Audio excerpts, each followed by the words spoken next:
Hello, this is Kino Quickly, and I am your host, Disco.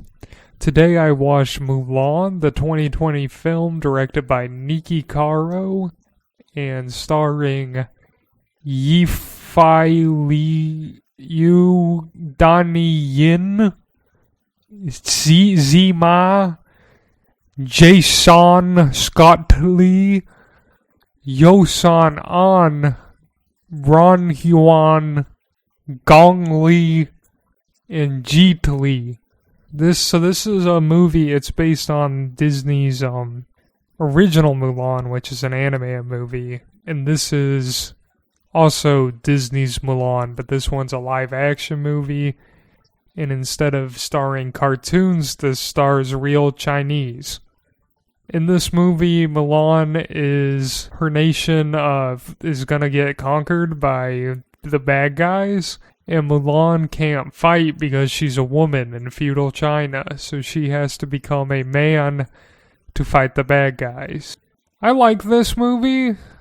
It was pretty good. There was a lot of cool action. The score was pretty good. I wouldn't say it's as good as the original score, soundtrack. I thought it was pretty bold to cut out all the fun musical songs we all came to love, but, you gotta cut some stuff out. I also was kind of disappointed to see that Eddie Murphy didn't make his triumphant return as Mushu, the talking dragon, but that's, that would have been a little too much to ask for since they're doing it in live action this time around and they're trying to be more historically accurate to the actual events.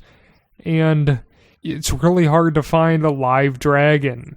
You can't really get your hands on that. I kind of understand the compromise by cutting out the dragon from the movie.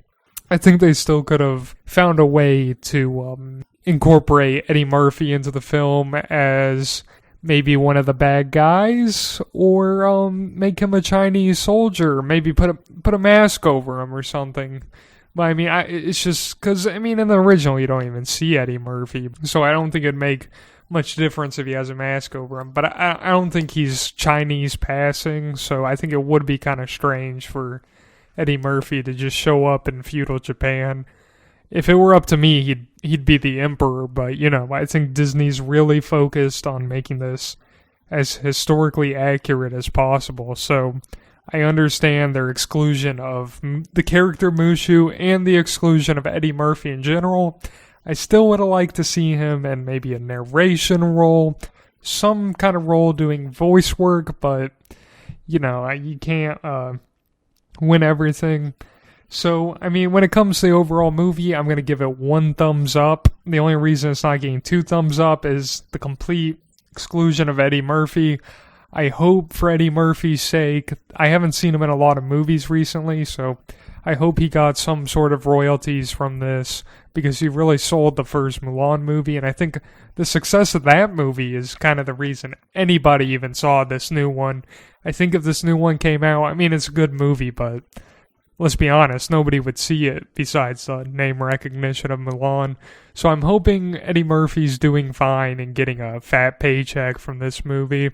That'd be all. I hope, as always, you have a great day, and I'll see you next review.